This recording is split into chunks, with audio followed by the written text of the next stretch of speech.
Sejam muito bem-vindos ao GW Diz. Eu sou Stephanie Viblin e hoje estou com ela, que é promotora de justiça há 25 anos e atualmente titular da 15ª Promotoria de Justiça de Cascavel, Andréia Frias. Oi, Andréia, tudo bem? Olá, tudo bem? Andréia, estou muito feliz que você aceitou o nosso convite de estar aqui hoje. E eu queria iniciar o nosso bate-papo te perguntando quem é Andréia Frias. Andréia Frias é a segunda filha de uma família de 5 filhos. Nasci em São Paulo, capital, mas fui bem nova para Guarulhos, onde fui criada. Fiz a faculdade de Direito na Universidade Metropolitana de Guarulhos. Estou no Ministério Público desde o ano de 1997. Aqui no Paraná, passei por Pato Branco, Clevelândia, Laranjeiras do Sul, Marechal Cândido Rondon. E sou titular aqui em Cascavel há 19 anos. 19 anos, é tempo. Andréia, eu queria que você me contasse um pouquinho dessa sua formação, tá? Qual que é a área hoje na promotoria que você atua? A 15ª Promotoria de Justiça de Cascavel tem atribuição nos chamados crimes que são vítimas os vulneráveis. A mulher vítima de violência doméstica, a criança, né, do primeiro dia de nascimento até menos de 12 anos, os adolescentes dos 12 aos 18 e os idosos, né? E por serem vulneráveis, existe essa promotoria criminal, né, que trata de maneira especializada quando eles são vítimas de crimes. Uhum. E você acha que o que você faz hoje é considerado um propósito de vida? Sim, eu falo que, principalmente quando a gente trata de crimes contra a criança, né, muitas pessoas dizem, né, mas como você aguenta, né? Alguém tem que fazer. E que seja eu que acho que sou boa no que faço. Eu sempre respondo isso, né? Então, é um propósito de vida, sim, porque nós vivemos num país que, infelizmente, a violência contra os vulneráveis só tem aumentado e a pandemia acelerou isso de uma maneira surpreendente. Então, a gente precisa ter pulso firme, é uma promotoria que é diferenciada, são crimes que acontecem em 4 paredes, uma visão diferente de abordagem da vítima, do agressor, de tudo que envolve esse fato, né? Então, é um propósito de vida, sim, porque, infelizmente, enquanto nós temos essa escalada nesse crime, alguém tem que fazer o papel acusatório. Gostaria muito de ser, daqui a um tempo, desnecessária, né? Uma promotoria para apurar crimes contra vulneráveis, que eles não fossem vítimas de crime, que a Constituição já garante, né? Sim. O direito à vida, à liberdade, à integridade corporal, mas não basta a lei garantir que as pessoas, infelizmente, têm descumprido a lei, daí precisa da resposta penal para tentar restabelecer o direito, e que se hoje esses índices estão tão altos que com a repreensão, com a punição, comecem a diminuir. Sim. E você comentou agora sobre a pandemia, né? Que depois a pandemia aumentou muito. Sabe por que durante a pandemia isso acabou Sim. aumentando? A gente pode dividir assim, vamos pegar a mulher, o idoso, e depois eu falo da criança. Em relação à mulher e ao idoso, todo mundo ficou dentro de casa, né? É óbvio que os conflitos se acirraram, né? Porque muito tempo dentro de casa. A bebida é um fator assim muito preponderante. Ainda havia casos que a pessoa ia lá pro bar, bebia, enchia a cara, voltava, só depois já dormia, passava. Nesse período passou a ingerir um consumo de bebida muito grande dentro das casas, e com a bebida e com esse convívio muito constante aumentou muito. E, por outro lado, também, a gente sabe que, principalmente em relação à mulher, muitas vezes ela não tem coragem de denunciar. É a hora que ela vai trabalhar numa casa, que ela faz uma faxina, ou na hora que ela vai para o hospital, ou na escola, que uma amiga vê que tem alguma coisa errada e chama, não deixe. Então, assim, as pessoas dentro de casa ficaram ainda mais vulneráveis. Por quê? Porque não tinha esse fator externo, às vezes, de um estímulo de um amigo, de um parente, ver o que está acontecendo e encorajá-la a sair daquele ciclo de violência. E em relação à criança, a escola, ela é um lugar em que aparecem essas denúncias muito frequente, porque, infelizmente, também, os crimes contra a criança, 90% deles é o estupro, né? E o estupro praticado por quem deveria proteger. Às vezes um avô, um tio, um pai, um padrasto, né? Alguém dentro da casa. E a criança, ela tem um elo muito grande com as suas professoras. Então, ela vê na professora, ou na tia da merenda, ou em alguém da escola, alguém que ela pode confiar. Então, muitas denúncias, quem nos traz é a escola. Então, com a não ida das crianças à escola, isso também fez com que aumentasse a violência contra crianças, infelizmente. Sim. E assim, a área que você atua, eu acho que é uma área com uma carga muito pesada, né? E como que é para você lidar com essa realidade todos os dias? vê isso todos os dias, essa violência, esse crescimento até que você comentou agora? Eu falo assim, acho que uma das coisas mais importantes, né, da nossa vida é a escolha da nossa profissão.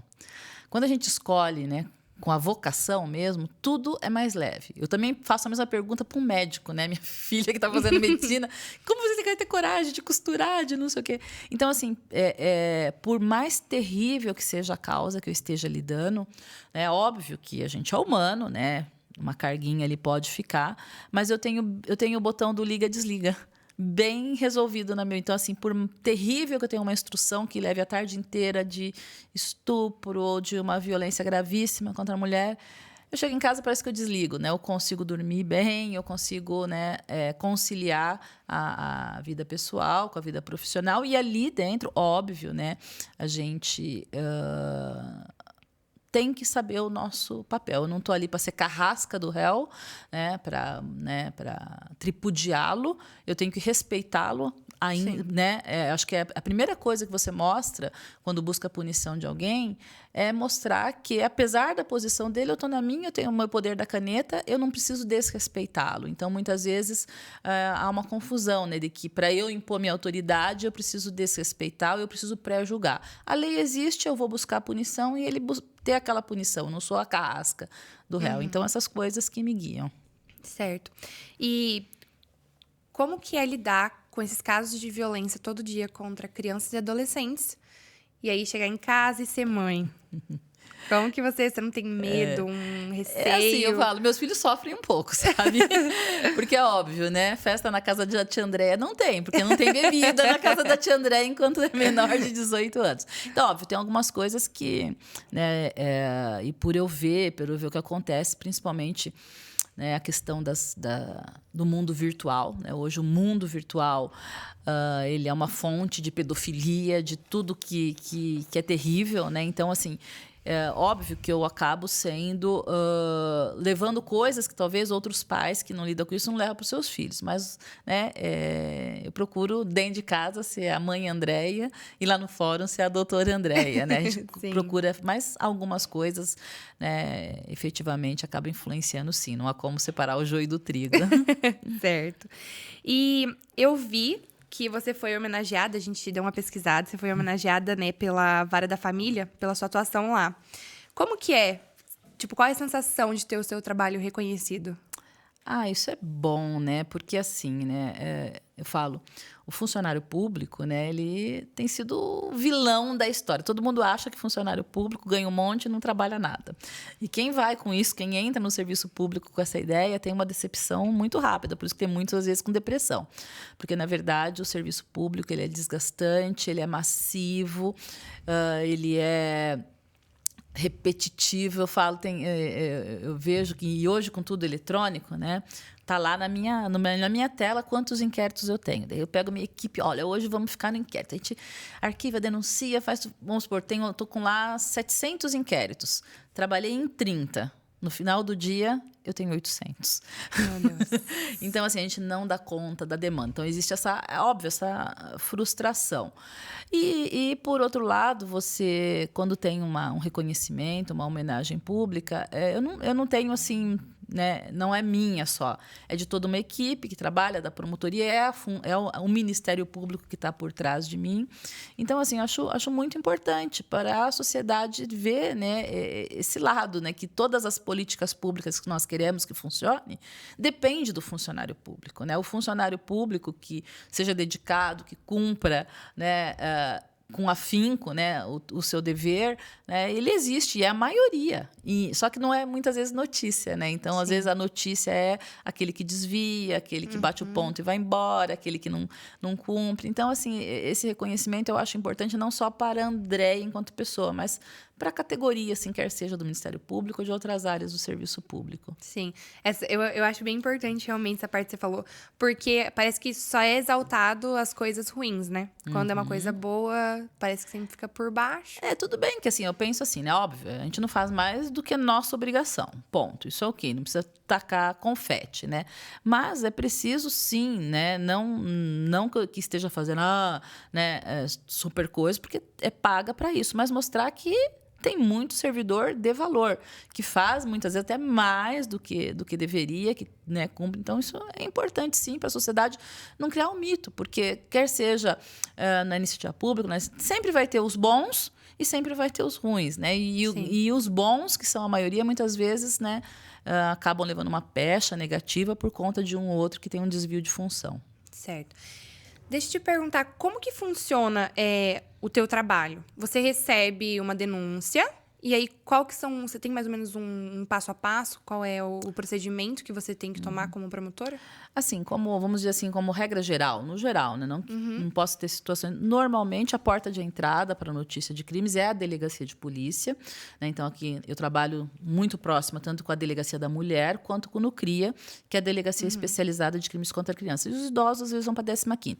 Então, a delegacia faz aquele trabalho preliminar, né? De receber a denúncia, de colher as primeiras provas. O Ministério Público, então, ali com o inquérito, eu vou dar início à ação penal. Então, toda a parte de produção de provas, de buscar, né, a resposta. E nem sempre o promotor também pede absolvição, né? Quando ele, né, para condenar alguém, a gente tem que ter certeza que está provado que houve um crime. Então, a gente trabalha naquela parte da instrução processual até vir a sentença. Depois da sentença, pode-se recorrer, né, quando a sentença é desfavorável, ou responder o recurso quando é o réu que perdeu. E aí, no segundo grau, daí já são os procuradores que trabalham. Isso é a nossa função, vamos dizer assim, no processo, né? Mas o Ministério Público, ele atua muito fora do processo. Eu vou dar alguns exemplos de algumas atuações assim que eu tenho aqui. Por exemplo, né, acho que vocês já ouviram falar na Patrulha Maria da Penha, aqui em Cascavel, que é quem fiscaliza as chamadas medidas protetivas, que não existia. Então, foi um trabalho que eu, junto com o presidente da Câmara, vai no prefeito, vai atrás do projeto de lei, porque precisava. Então, a gente tem todo um trabalho extraprocessual também na temática que eu atuo. Então, eu participo, por exemplo, das reuniões do Conselho da Mulher, quando a pauta se interessa, né, não é assuntos internos. Então, a gente tem toda uma parte de buscar também políticas públicas, né, que, de algum modo, procurem dar um atendimento adequado, né, na minha área de atuação. Então, a gente tem, né, semana que vem mesmo tem agendado reunião com o prefeito, então a gente está sempre, né, conversando, buscando soluções, trazendo problemas para a Câmara dos Vereadores, para a Prefeitura, para outros órgãos da segurança pública. Então a gente tem uma atuação também extraprocessual. E você comentou que parece que você faz e cada vez tem mais, né? Na nossa área ali, que a gente atua mais no escritório, que é a parte civil, demora bastante os processos judiciais. Eles são longos, extensos, né? Às vezes demoram uma quantidade, tipo, superior, né? Do que a gente acha que vai acontecer.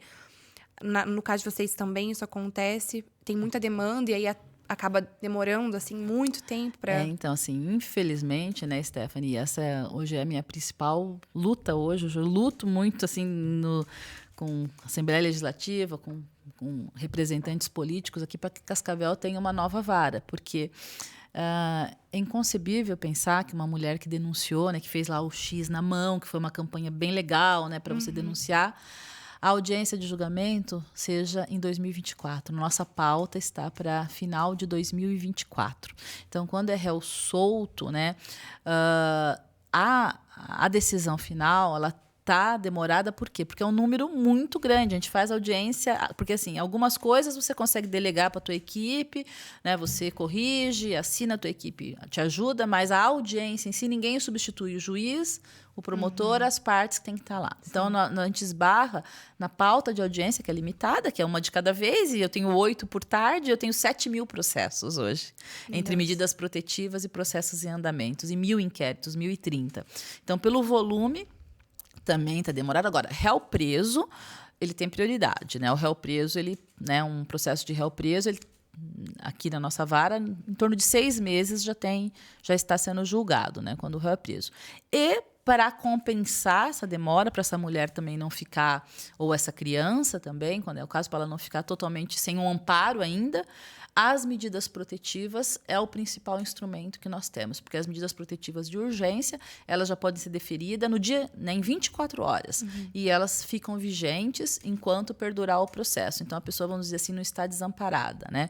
Então, são medidas que não vão permitir que o agressor chegue perto, que mantenha contato e outras mais, né? Mas, realmente, quando a gente fala, né, isso é muito importante a gente esclarecer, sabe, Stephanie? Quando fala que a justiça é lenta, a gente esbarra primeiro, talvez, né, numa necessária mudança, de uma celeridade maior ali das vias recursais, mas principalmente, né, o Brasil é um país que se demanda muito, né? Que se demanda muito, quer seja na área civil, né? Se tudo fosse bem nas relações comerciais, não precisaria demandar tanto. Sim. E na área criminal, infelizmente, nossa sociedade ainda é muito delinquente.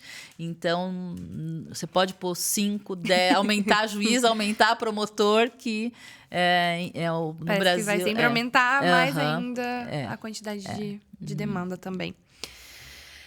E você já teve algum caso, assim, que você pegou e você achou que você não estava preparada? Assim, um caso que mexeu muito, assim, que você pensou, tipo, nossa, esse caso que acho que eu não vou conseguir mexer com ele, alguma coisa assim. Olha, eu tive um caso de uma menina faz bastante tempo, né, que acabou sendo morta, né? E hoje nós temos uma divisão, né? Os dolosos contra a vida têm a promotoria separada do júri. Naquela época, não. E aí, foi um caso de muita repercussão. Falava-se ali que ia ter uma bruxaria, alguma coisa assim também. Foi um caso de bastante repercussão aqui. E eu participei da reconstituição desse crime, né? E ele era tão horrível, assim, aquela criança passou por tanto sofrimento e as pessoas não viram, assim, o sofrimento que aquela criança passava, né? Que eu não digo que eu não me sentia preparada, né? Mas foi um desafio muito grande, né? Eu me senti na obrigação de buscar a justiça para aquela morte daquele jeito. E mais recentemente, daí também foi um desafio que foi uma questão muito inovadora, num caso que envolvia pedofilia pela internet e tentativa de sequestro da criança, um caso que é de pouco tempo aqui de Cascavel. E eu ousei em denunciar por estupro virtual, né? Quando, na verdade, o estupro, todo mundo sabe que tem que ter o contato pessoal, né? Mas a gente já tinha algumas jurisprudências isoladas e eu denunciei por estupro virtual, entendi que ali houve o ato virtualmente com uma criança e consegui a condenação, consegui a confirmação no tribunal, já transitou em julgado. Assim, foi uma pena bastante alta e eu tenho falado isso muito para as pessoas terem a noção de que a questão que na internet eu faço tudo e ninguém me pega, a gente está pegando. Graças a Deus. Tá, e eu queria te perguntar de uma outra situação. A gente falou agora que você comentou que você teve a condenação, né, conseguiu. Mas já teve algum caso, assim, que você ficou, tipo, chateada? Porque eu acho que deve ter muitos casos que você não consegue. Você sabe que aconteceu e você não consegue comprovar. E aí a pessoa acaba assim, não pagando. Sabe, o que eu tenho... Tirando um caso, que foi no caso dessa menina mesmo, que uma das rés acabou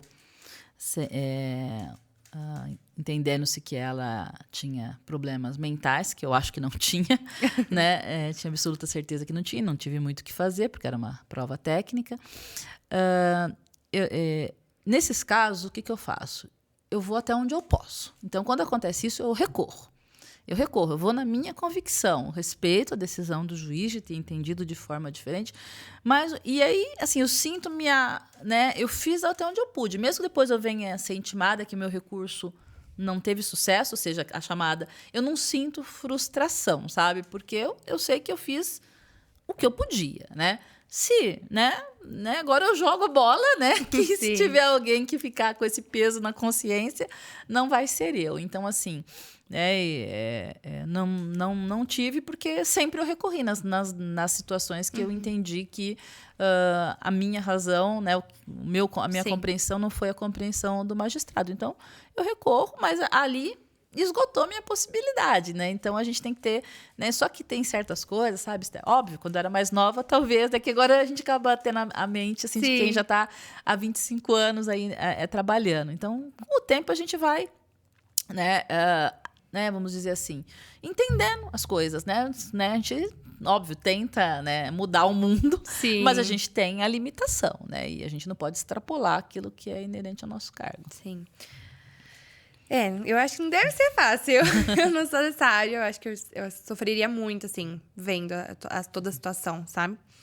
Mas você já teve, assim, uma dificuldade muito grande em alguma situação? Você já enfrentou uma dificuldade muito grande na sua carreira? A dificuldade que a gente tem, tá? E tem até hoje, né? Infelizmente, é de estruturação. A nossa Polícia Civil, né? Ela é tão boa quanto a Polícia Federal, né? Mas, infelizmente, né? A Polícia Civil, né? Pela demanda maior que ela não tem. Né? Então, a gente tem casos que você sente essa frustração porque sabe que poderia ter havido uma investigação melhor, mas a limitação de pessoal, Nós temos uma ideia, Stephanie, assim, uma perícia de um celular, né, que a gente peça na área estadual, às vezes demora 2 anos para vir.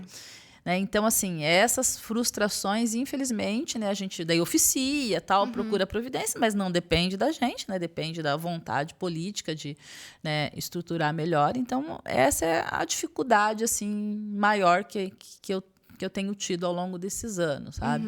Infelizmente, a gente, não só, né, do próprio Ministério Público, às vezes também, mas principalmente ali na questão da investigação. A gente vê, às vezes, esses casos de repercussão que saem na televisão, né? Fica imaginando que toda investigação é daquele jeito. E, infelizmente, a nossa realidade é muito diferente. Sim.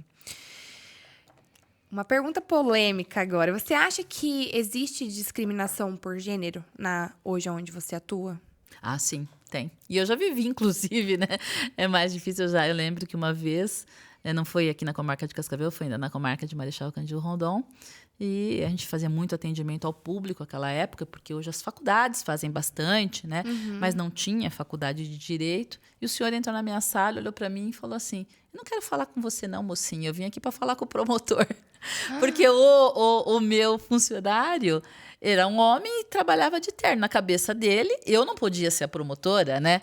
O promotor então, foi puramente uma questão, né, de machismo. Sim. E eu percebo também, às vezes, né, eu trabalho com um juiz e com uma juíza.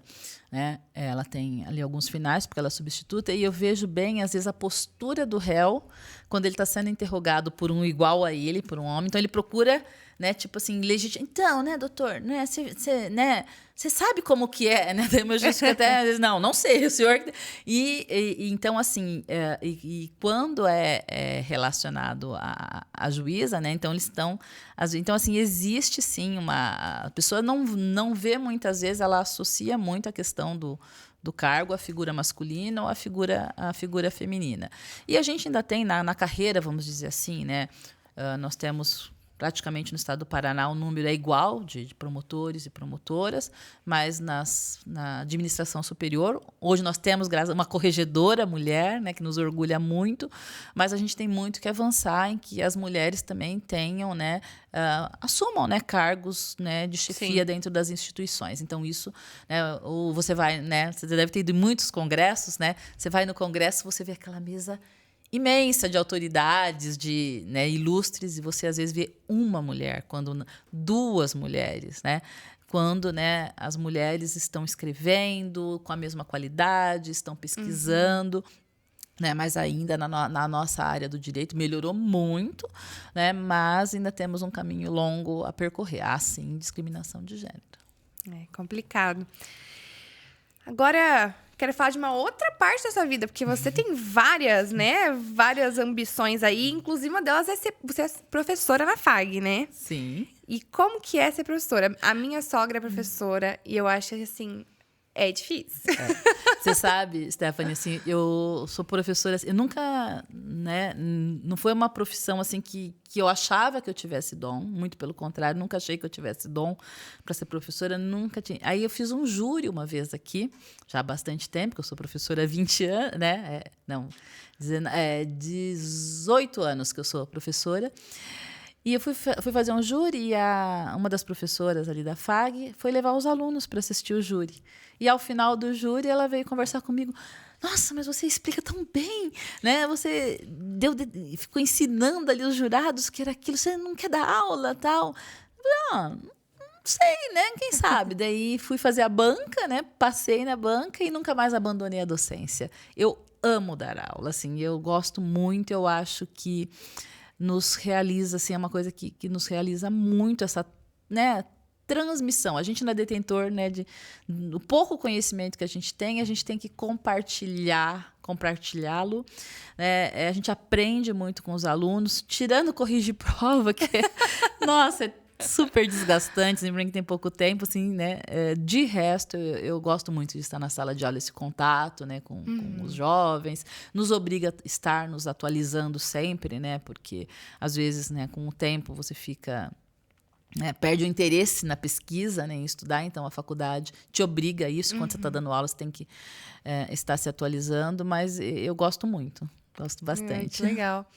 E como é que você consegue administrar tudo isso? Você consegue ser promotora, você consegue ser professora, você consegue conciliar a tua vida pessoal em casa, ser mãe, ser esposa. Como é que você consegue? Quantas horas tem o seu dia? Olha, eu acho que eu sou um pouco imperativa, eu fico falando. Isso sem contar assim, né? Que, por exemplo, eu fico a tarde inteira fazendo audiência, então eu tô sempre, às vezes, com 4 telas. Né? Eu falo, são dons, né, que as mulheres, graças a Deus, conseguem fazer. Eu tô com o fone, fazendo audiência, faço minhas perguntas, presto atenção e tal. Terminou minhas perguntas, tô aqui ouvindo as do advogado, tudo mais. Tô fazendo o processo, tô respondendo a minha assessoria, que me pergunta, às vezes, pelo WhatsApp, porque não pode interromper. Então, já no próprio fórum, eu faço 3 coisas ao mesmo tempo. E eu sou muito ativa. Realmente, eu sou bem ativa. Ainda não tô na fase, assim, de desacelerar. Ainda tô na fase de acelerar. Então, assim, óbvio, né? Às vezes, aquele dia frio, você fala, ai, por que eu vou dar? Porque eu tô dando aula ainda, né? E você sair de casa, né, 6 horas da tarde, que seria a hora de você estar chegando para descansar, para voltar 10h30 da noite. Então, tem dias que eu falo, eu tenho 4 turnos, né? Não é? Então, assim, não é fácil, mas quando a gente gosta do que faz, vale a pena. Vale a pena. Tá, mas assim, o que te levou, então, a ser professora foi esse júri nesse dia? Foi esse júri nesse dia, esse convite. Aí eu, né? E sempre foi na FAG? Sempre foi na FAG. Sempre eu só dei aula, eu dei aula na Escola da Magistratura, que funciona na Univel. Eu dei aula por um período na Escola da Magistratura, mas descobri que eu gosto de ensinar o começo, sabe? O aluno dei na pós-graduação da FAG também já dei aula, mas eu gosto de ensinar o básico, assim, o começo, né? É a minha vocação mesmo, né? E foi isso. Não teve outra coisa. Eu nunca tinha pensado em dar aula. Se não fosse esse convite, eu começar, daí eu fui picada. A Valentina picada pelo mosquitinho da docência. Verdade. E você tem alguma dica para alguém, então, já que você é professora, você tem alguma dica que você dá para os seus alunos que querem seguir nessa área para ser promotor? Né, como eu pego alunos bem no início, ali, primeiro período, às vezes segundo e quarto, normalmente tem trabalho com esses períodos.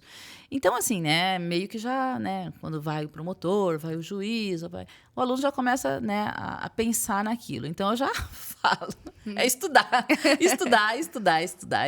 né, porque os concursos, eles não pedem nada além daquilo que é dado na faculdade. Só que o problema é que aquilo que você faz uma prova do conteúdo de um semestre, no concurso é pedido todo o conteúdo dos 5 anos. Sim. Então, é aquele estudo constante, né? Eu falo que o aluno tem sempre que ir além, né?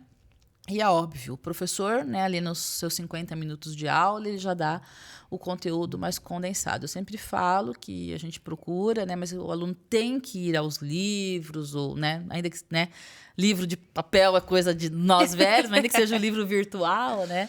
Por quê? Para ele saber de onde veio, como que, às vezes na sala de aula a gente não tem o tempo suficiente para, né, trazer todo por que se chegou. A gente fala é assim, por isso, por aquilo, mas o aluno precisa ter buscar, né, o amplo, né, no livro, voltar para o simples e fazer o material. Eu falo assim, né, quer concurso, já vá fazendo o teu material. Porque a minha preparação para concurso nada mais foi do que eu bater o edital, e o edital é toda a matéria. É toda a matéria dos 5 anos. Então, você ir até o final e voltar, ir até o final e voltar e se atualizando, que o segredo é esse, não tem outro. E essa questão do concurso, só para a gente explicar para o pessoal como que funciona o concurso. Então, para você poder primeiro participar desse concurso, você tem que fazer os 5 anos de direito. Você é obrigado a fazer a prova da OAB? Não é obrigado a fazer a prova da OAB, mas tem que comprovar. Na minha época não precisava, né? Eu entrei em 1997, mas atualmente exige a prática jurídica. E é muito difícil você pensar numa prática jurídica sem a OAB. Então, passa a ser, né, um requisito, porque a prática jurídica vai ser uma atuação profissional que exija, né, ter cursado o curso de direito. E, basicamente, né, precisa ter a OAB para isso. Então, é um requisito, sim. Eu sempre falo, eu, né, tenho minha OAB lá em São Paulo, nunca usei, nunca advoguei, mas quando eu me aposentar, tá lá. Não precisa. Agora, você já imaginou, depois de 25 anos, vamos supor, se eu resolver quando me aposentar, já poderia ter, se não fosse a reforma, vou ter tempo daqui um pouco, eu penso lá com, né, quase 60 anos, ter que estudar para o exame da OAB, que a gente não, né? Então, tem que fazer, sim, o exame da OAB. Quem pensa em cursar direito tem que fazer o exame da OAB, porque é sempre, né, é uma porta aberta, né, um caminho, né? E voltando até um pouco, você falou, além de estudar, eu costumo falar muito para os alunos a questão da vocação, né?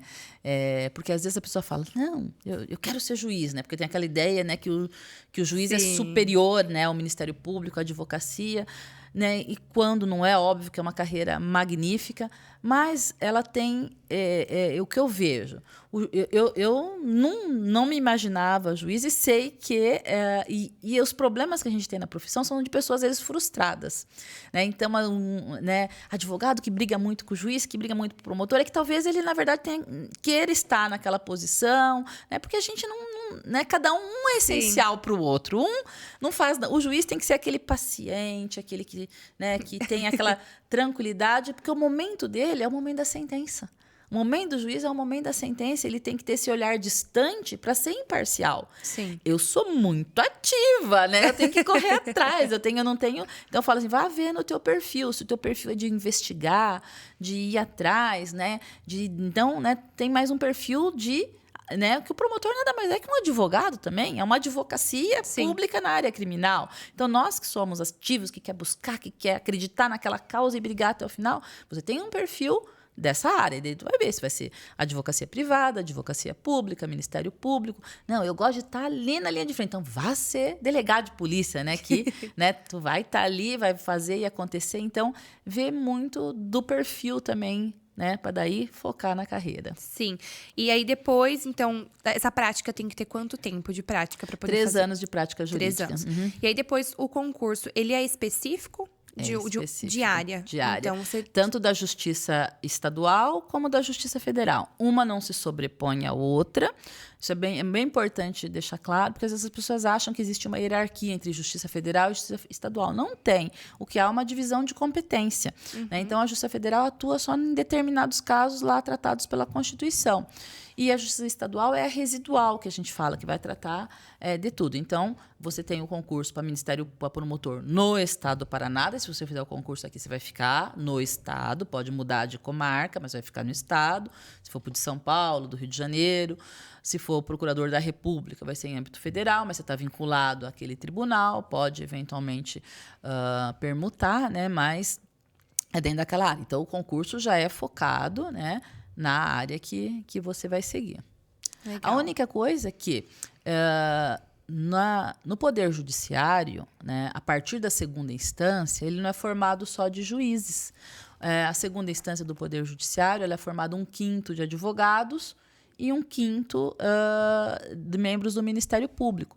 Então, às vezes a gente agora tem uma vaga, né, para ir pelo 5º, a pessoa que fez toda a carreira no Ministério Público, mas aí foi pelo 5º e é desembargador, migra para o Poder Judiciário, mas só na segunda instância. Porque para entrar na carreira, ou você entra nas polícias, federal ou estaduais, no Ministério Público, estadual ou federal, e na magistratura, ou estadual ou federal. Então, a dica para todos os estudantes se quer fazer concurso, estuda. Estuda. Estuda que vai precisar. Agora eu quero falar sobre uma outra coisa que eu te acompanho nas redes sociais, eu vejo vários hobbies. Um deles eu sei que é o beach tênis atualmente, né? E para você, agora que surgiu o beach tênis, está sendo como se fosse uma válvula de escape, assim? Virou um hobby mesmo ou... Sim, não, virou um vício. Não é um hobby, é um vício. Eu sou viciada. Né? Se eu pensar, minhas amigas começarem a me chamar aqui, eu já começo a me coçar. Não, tem dia que eu final de semana, que eu vou jogar de manhã, que eu fico 2 horas ali jogando. Assim, eu gosto. Eu assim, sou uma pessoa que, desde os 16 anos, quando eu comecei a trabalhar, eu sempre tive alguma atividade física na minha vida. Né? Ali com 16 anos, fui aprender a nadar, que eu tinha quase morrido afogada, que me tacaram numa piscina no interior de São Paulo. Eu falei, tenho que aprender a nadar. Né? Mas a minha família é uma família humilde, 5 filhos, meu pai nunca faltou nada pra gente, mas, né, como é uma coisa extra, eu só comecei essa parte depois que eu comecei a trabalhar. Então, uma época da minha vida foi a natação, então eu sempre tive essas minhas... De esporte é a primeira vez, sabe, Stephanie? Porque eu gostei, já fiz zumba. Tive a época que era louca da zumba, que ia na zumba todo dia. Teve a época da bike lá na academia. Então, assim, eu sempre gostei muito. Foi uma coisa assim que... Talvez isso que até faça, né? Quando a gente fala que a gente tem o liga e desliga, eu sempre tive uma atividade física na minha vida presente, né? E agora, só que o beach tennis, eu falo assim, também foi essa, sabe? De tipo, né? Minha amiga, eu nunca peguei, né? Fiz 1, 2 aulas de tênis, falei, até eu trocar uma bolinha, vai demorar 1 ano, desisti, não sabia pegar na raquete, né? E tô bem, mas é muito legal. E o legal do beach tennis agrega a atividade física, agrega meu hall de amizades, assim, no último ano, pelo beach tennis, aumentou tanto, assim, porque é um esporte que ele socializa muito. Sim. Você não consegue jogar sozinha. Você precisa de mais 3 para jogar. Básico, né? Já começa por aí. E como ele é mais descontraído do que o tênis em si, que é mais formal, sim, né? A gente, né, se diverte muito. É muito bacana. Ai, que legal.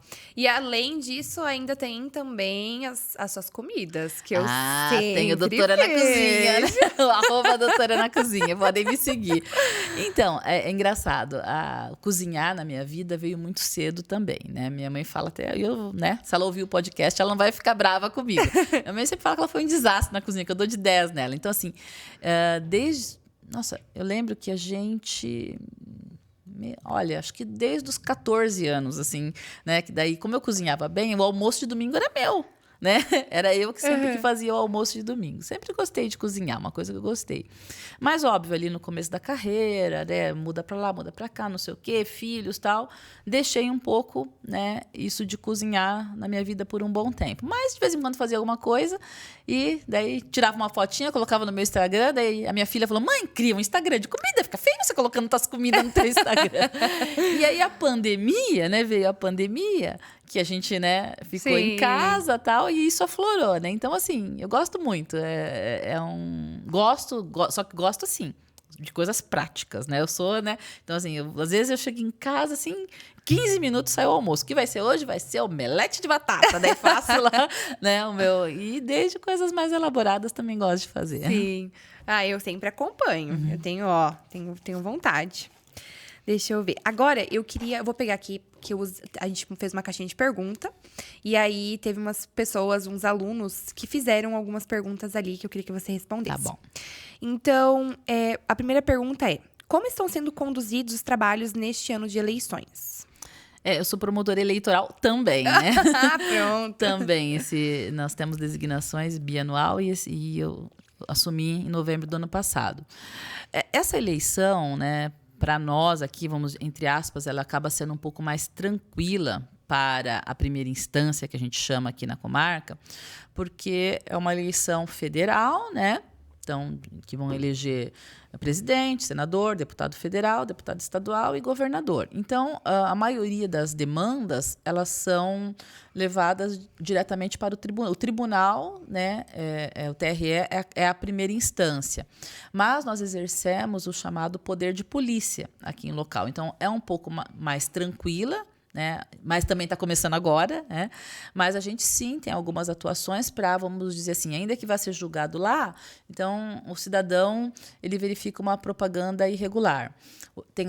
Queria até aproveitar, né? Tem um sistema que o TSE criou, chama Pardal, que é para você, lá você pode denunciar isso. Então a gente faz essa colheita de provas aqui, até pede uma determinação para o juiz já determinar que cerceia essa propaganda e manda tudo para Curitiba. Então é uma eleição, vamos dizer, um pouco mais tranquila, mas na municipal e na estadual, a atuação do Ministério Público ela é bastante relevante, né, e bastante tumultuada. Mas eu tenho muitas demandas ainda de prestação de contas, né? As prestações de conta dos partidos e as anuais continuam, né, tramitando, né? Tem que prestar em certos períodos, mas a gente, né, é previsível que piore um pouco, né, daqui quando começar efetivamente a campanha em si, porque nós não temos ainda a campanha oficial, a campanha que tiver agora, a propaganda que tiver agora é irregular, porque não está permitida ainda, mas, né, faz parte também da atuação. Então, agora você tem mais uma atribuição. Queria te fazer uma pergunta que, quando me falou isso, fiquei, meu Jesus, tem mais coisas. Você falou que tem toda uma equipe, né? Uma assessoria ali. Para você é fácil delegar tarefas? Olha, também, como a docente, eu falei, eu nunca pensei, né, que eu não sou muito boa de mandar, assim, sabe? Eu sou muito amiga. Tanto é que até as minhas secretárias do Lares ficaram 14 anos comigo, 15 anos comigo, porque eu faço estudar, sai melhor do que entrou. Então, e às vezes o patrão, né, tem aquela figura, né, eu digo, mas assim, eu acho que eu sou muito feliz e abençoada na escolha da minha equipe, né? E eu não tenho precisado. Assim, óbvio, às vezes um puxãozinho de orelha lá no estagiário que pegou copia e cola, esqueceu de tirar alguma coisa, a gente faz. Mas eu acho que hoje eu consigo fazer. Eu descobri que eu tenho essa capacidade de gerir minha promotoria, né? Porque a gente, assim, com um volume tão grande de audiências, agora, pouco antes de vir para cá, tal, entrou ali um pedido inusitado, que não é muito comum ali para nós, tal. Então, né, você tem que fazer assim, assim, assim, assim, e ele, né? Então, minha atividade é muito mais ali.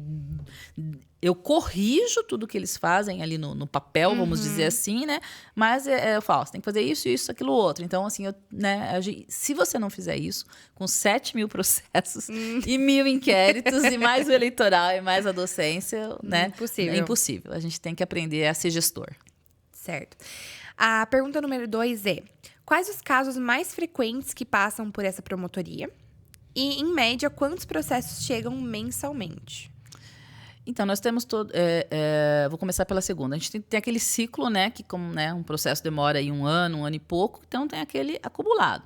Eu pego muito, porque como a porta de entrada é a delegacia, o meu número mais fidedigno ali é o que vem da delegacia, porque eu tenho todo o meu acumulado que está andando, porque às vezes nem... Então, assim, tem sido em torno de 200 novos por mês, né? E atualmente em torno de 7 mil eu tenho em andamento. E a maioria dos casos é de ameaça e lesão e agressão física. E isso relacionado à violência contra a mulher. Em relação à violência contra a criança, a maioria dos casos é estupro de vulnerável. E em relação ao idoso, a maioria dos casos é de abuso financeiro. Reter, né, benefício, pegar benefício em proveito próprio, a maioria dos casos. Já teve casos com você, por exemplo, da mulher denunciar, aí você sabe o que aconteceu e aí depois ela vem e retira a denúncia. O que você pensa? Elas até tem umas que brigam comigo, Stephanie, brigam comigo. Mas foi você que disse lá atrás, né? Porque eu penso assim, sabe? Eu acho que é uma questão... Eu não julgo. Eu aprendi muito isso com o tempo, né? Até porque não é minha função julgar, senão eu ia ser juíza, né? Eu não julgo, tá? Mas, assim, eu luto muito né? E assim, acho que isso talvez seja o primeiro passo, né? A mulher, ela tem que ter a dignidade de pessoa, como, né? A pessoa, não vou nem dizer a mulher, a nossa dignidade. E eu falo, quem sou eu para dizer que uma mulher não deve perdoar o agressor? Porque envolve muita coisa. A violência contra a mulher, ela envolve filhos, ela envolve condição financeira, patrimônio, afetividade, amor, né? Às vezes ela ama aquele, né?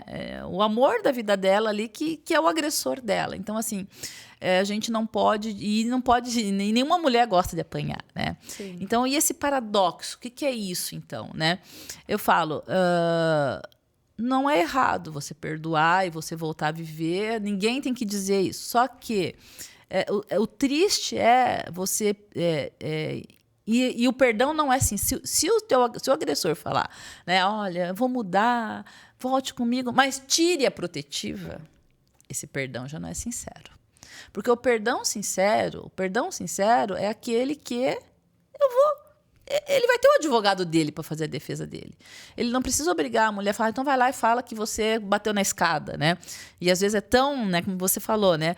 Semana passada mesmo eu tive um caso, né? A mulher tinha esse e o nariz perfeito. E veio com a versão que tinha, né? Então me explica, como que você caiu, machucou esse e o nariz ficou intacto? O nariz vem primeiro, né? Sim. Então a gente sabe muitas vezes. Então, assim, isso é triste. Eu não julgo, como eu falei, mas eu fico muito, né, triste ainda em pensar que a gente evoluiu tanto, o ser humano saiu lá da Idade da Pedra, né, das tecnologias, todo mundo tem o WhatsApp, Instagram, né, e as pessoas às vezes perderem a dignidade, assim, né? Então, né? Tudo bem, eu volto com você, você se defenda, eu vou falar o que aconteceu, não sou eu. Eu sempre falo, né, deixo muito claro, não é a mulher que... Por isso que existe o Ministério Público. Não são elas que estão acusando, quem está acusando sou eu. Sim. Né? Quem está acusando sou eu. Eu só espero que você fale a verdade. A resposta é a justiça que vai dar. Não vai ser ela que vai condenar, não vai ser ela que vai acusar. Então, é muito importante que a mulher não perca a dignidade. Ainda que ela resolva perdoar, resolva continuar vivendo com ele, mas, né, isso é triste. Quando a questão do retirar, hoje já não pode muitas coisas, né, mas óbvio, a gente tem uma limitação. Né? Se ela é a única testemunha, chega lá e fala, né, que não aconteceu nada, ela não vai poder retirar, mas isso vai levar à absolvição, porque que prova às vezes que eu vou ter. Né? Então, isso é um passo que a gente tem que dar adiante. E o que você acha quando... Eu vejo bastante as redes sociais hoje, tudo que você posta praticamente bomba, né? Tem uma repercussão muito grande. O que você acha das pessoas um pouco mais famosas, entre aspas, assim, que postam quando sofrem uma agressão, tipo, com os seguidores, e aquilo começa uma repercussão geral sobre aquela agressão? Você acha que isso ajuda? Ou você acha que isso, na verdade, não deveria ser divulgado, assim, nas redes sociais? Olha, eu acho que depende, né? Eu sempre falo, né? Às vezes a melhor resposta é depende. Eu, né, acho que a rede social é tua, você é maior, você é capaz, você assume as consequências, né? Então, nós vivemos numa democracia. Se ela entende que aquilo é importante, ela colocar, só que eu sempre falo, né? A gente nunca teve pensar que a rede social vai vir só likes, né? Vai vir os dislikes, né?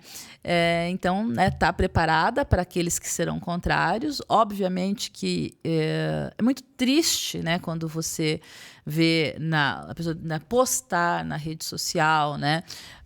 Por exemplo, mas se tivesse em casa, isso, né? O comentário. Mas se ela tivesse em casa, eu tive um caso de uma menina, né, menor, que tinha ido a uma cervejada, que ficou embriagada. Qual é o papel de um homem quando vê uma menina desse jeito? No mínimo, né, tentar ajudar, não abusar, né? Sim. Então, não é... Então, assim, né, eu lembro que a época, a repercussão que teve, os comentários eram tipo de, se tivesse em casa, que tá... Óbvio que não era adequado, talvez, pela idade dela, tá ali bebendo, mas estava. E isso não dá o direito do outro ir lá e abusar dela, entendeu? Então, assim, o problema das redes sociais, que eu tenho visto, é que muitas vezes ela não só fomenta, né, a questão do chamar a atenção, porque eu acredito que uma mulher, quando se expõe, né, publicamente, que foi agredida, porque não é algo fácil, para mulher, para homem, para ninguém. Ela, né, há uma coragem para isso, né? Agora, é muito complicado que, às vezes, essa postagem, às vezes, ela tem um efeito totalmente reverso, né? Você vê em toda uma gama, né, de machismo. E quando eu falo machismo, machismo não é só homens que são machistas. Sim. Muitas mulheres são machistas, né? Comentários machistas, comentários preconceituosos, né? Ao passo que, se eu não tenho nada de construtivo para falar, fico quieta.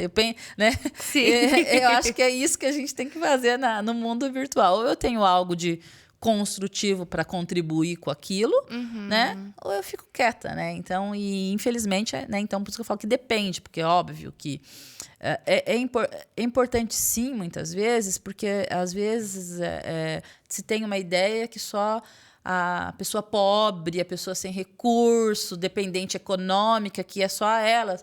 Não, e não é. Né? Tem pessoas cultas, com vida social bem estabelecida, que não... E vivem numa situação de um relacionamento abusivo, né? Então, isso, né, acho importante, às vezes, para chamar a atenção, né, de que não se deve aceitar relacionamento abusivo, independentemente de qualquer condição financeira. Certo. Terceira pergunta: quais são as principais dificuldades na execução do seu trabalho? Eu acho que você comentou ali um pouco antes, mas se você quiser trazer eu mais acho alguma assim, coisa. a questão da, né, falta de estrutura, né, que precisaria ter eu costumo falar, né, a gente, né, se vai um candidato na porta da tua casa e fala, olha, o candidato A chega lá e fala, olha, eu vou construir escola e hospital. Vem o candidato B, eu vou construir presídio, né? Ou eu vou melhorar a estrutura da delegacia. Vão votar no que vai... né, nós vivemos uma sociedade tão carente, né, que é óbvio que as pessoas preferem a escola, preferem o hospital, mas a segurança pública, né, presídio superlotado, falta de... você pega o tal do regime semiaberto, hoje praticamente não existe. A pessoa que pega um semiaberto, ela vai para o chamado aberto harmonizado, que é igual nós aqui, né? Às vezes só está com uma tornozeleira, né? Então, a impunidade que a gente vê, né, que todo mundo reclama, ela parte também de falta de investimento na área de segurança pública, porque segurança pública não dá muito voto. A única coisa que dá voto na área de segurança pública é aumentar o efetivo da polícia. Então, as pessoas falam, vou aumentar, né? Então, a pessoa tem mas ela não pensa que os crimes estão acontecendo, que né, a atuação da polícia é o começo. Sim. Depois tem tudo. Então, assim, a questão da estruturação, né? E como decorrência disso, esse acúmulo de serviço que a gente tem, né? Muito grande, né? Uma demanda muito grande. A gente tenta, né, individualizar, né, cada caso. Que eu tô ali, eu tô com aquele caso ali, eu tô pensando nos 999 que eu tenho.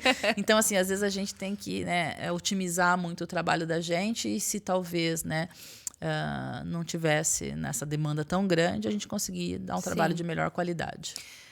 Eu gosto de ser polêmica, deixa eu te perguntar. O que você acha sobre a privatização da cadeia ali? Tipo, se a gente fosse privatizar, você acha que melhoraria alguma coisa? Eu acredito que sim.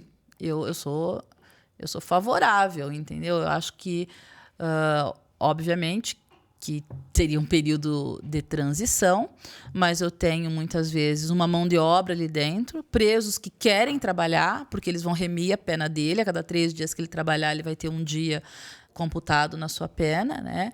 Então, né, para uma empresa poderia, né, só que a gente tem, né, uma barreira, às vezes, cultural, mas eu sou favorável, sim. Eu acho que naquilo, né, o Estado tem que estar naquilo que realmente é imprescindível ele estar. Naquilo que ele pode delegar para a iniciativa privada, eu acho que é importante, porque não tenho como delegar a investigação. Sim. Né? Porque pode ter interesse, ele tem que ser... Né? E isso que eu falei. Então, falta dinheiro para investigação e gasta-se dinheiro com manutenção de presídio público. Então, eu sou favorável. Indulto. O que você acha dos indultos? Olha... os indultos que efetivamente, né, forem pautados naquilo que, vamos dizer, eu entendo juridicamente, o indulto ele vem para quê? É uma forma de minimizar ali a população carcerária naquele que já cumpriu boa parte, que demonstrou, né, ter se adequado ao sistema. Agora, indulto como mecanismo de impunidade, daí não, né, para, né, crimes hediondos, crimes mais gravosos, né? No momento que a gente vive hoje, ainda no Brasil, de uma criminalidade tão crescente, Aí não, né? Mas, né, tem que existir sim, porque tem casos que são crimes, às vezes, né, sem violência, grave ameaça à pessoa, menos grave, que já né, houve, né? Então, seria mais tranquilo. E a quarta pergunta é: acredita que o Ministério Público evoluiu nesses últimos anos? Se sim, em quais aspectos? Eu acredito que sim, evoluiu. O principal deles, eu acho, né? Eu ainda, né? Quando a gente fala em 5 anos, pode ser tudo em direito um pouquinho mais, né? Eu venho de uma época, né, que a gente tinha medo de falar com o promotor, né? Eu mesmo, quando fui fazer estágio, né? Nossa, não dormia a noite anterior, né? Quem é esse ser lunático, né? Tal, lá em cima que eu vou falar. Então, hoje, né, o Ministério Público ele se aproximou muito da população. Por mais que ainda as pessoas talvez não tenham essa noção, né, de tudo que a gente faz, mas todo mundo sabe que, né, eu posso me socorrer ao Ministério Público, né, se não está resolvendo no órgão público ali que eu estou. Então, acho que essa é uma evolução muito grande, essa é a maior evolução do Ministério Público, ele estar mais próximo, né, à sociedade. E, óbvio, a nível de estruturação também, né, eu pego... Você tem uma ideia, quando eu entrei em 1997, quem era o Ministério Público da comarca de Clevelândia? Andréia. Andréia era o Ministério Público. Eu estava na audiência, eu tocava meu telefone, não tinha quem atendesse o telefone. Eu cansei de ouvir na minha comarca. Agora que eu atendia, a senhora não trabalha? Não, né? Não, minha senhora, eu não podia atender o telefone porque eu estava em audiência. Então, a gente não tinha, né, não tinha nem o estagiário, até porque tinham menos faculdade. Então, hoje as promotorias elas estão melhor. Há uma política de, se é muito difícil criar cargos, porque o ônus para o Estado é grande, né, com cargo de promotor e tal, as promotorias têm se estruturado melhor. Então, hoje, a minha promotoria, eu conto com um estagiário de graduação, um estagiário de pós-graduação, uma assessora que é formada, né, já em curso de Direito, que trabalha, né, o dia todo, e agora nós também conseguimos o assistente, que também, né, que eu tinha só graduação, pós-graduação e o assessor. Então, agora eu tenho o assessor, um assistente e 2 estagiários. Para 7 mil é pouco ainda, mas, né, que eu falei, né, tudo no Estado, né, é difícil, né? Porque demanda recurso. Cada pessoa que você vai colocar para trabalhar dentro da instituição vai ter um ônus, né? E isso vem da arrecadação, né? Então, o limitador do Ministério Público, né, não crescer mais, ele está sempre atrelado, né? Porque tem que dar exemplo, né? Tem que respeitar, né? O orçamento que tem, né? Então, a gente tem um orçamento, uma parte do orçamento do Estado, então aquele é o nosso limite de crescimento. Certo. Deixa eu perguntar também, que eu queria falar isso pra ti antes, vou aproveitar esse momento. Você não tem uma situação assim que você fica com medo? Acusei a pessoa, você não fica com medo depois? Então, sempre me perguntam isso, Stephanie, sempre me perguntam isso. Eu, assim, e vem naquilo que eu falei anteriormente, né? Se a gente respeita, trabalha com respeito, não vai adiantar a pessoa me ameaçar e me matar. Porque vai vir outro. E ela vai ter ainda... Então, assim, o transgressor, o réu ali, que é quem é lido, ele sabe muito bem, né, que se me tirar, vai ter outro que talvez vai ter mais afinco. Então, assim, e eu sempre... Eu faço o meu trabalho, eu não disse... Então, né, como eu nunca desrespeitei ninguém, eu estou ali fazendo o meu trabalho, faço minhas perguntas. Eu, em 25 anos, eu não tive, e já tive uns réus bem perigosos, já que eu atuei, né? Mas, né? E nessa casa, os seus filhos, o que eles acham da sua profissão, assim? Já comentaram alguma vez contigo? Não, eles comentaram quando resolveram fazer vestibular, que eles queriam fazer qualquer coisa menos direito, né? Que a gente estudava muito, trabalhava muito, né? Já descartaram. Já descartaram. E você comentou de uns casos, antes você comentou de uma menina, né? Qual foi o caso mais marcante, assim, durante todos esses 25 anos trabalhando? Qual foi o caso, assim, que... Nossa, foi Na verdade, eu vou dizer 3, se você me permitir, porque foram comarcas diferentes. Em Palmas, que eu atendi, eu tive um caso de um estupro de uma senhora de mais de 70 anos. E foi com tanta violência que ela faleceu em decorrência do estupro. Ela foi jogada no mato, né, e aí bateu a cabeça e tal. Né? inimaginável ali. Então, me marcou bastante pela condição da vítima, né? Porque o estupro normalmente está ligado frente a mulheres, as mais jovens, né? E assim, né? A dor para uma idosa, assim, para a família, né? Ter uma morte desse jeito me marcou muito.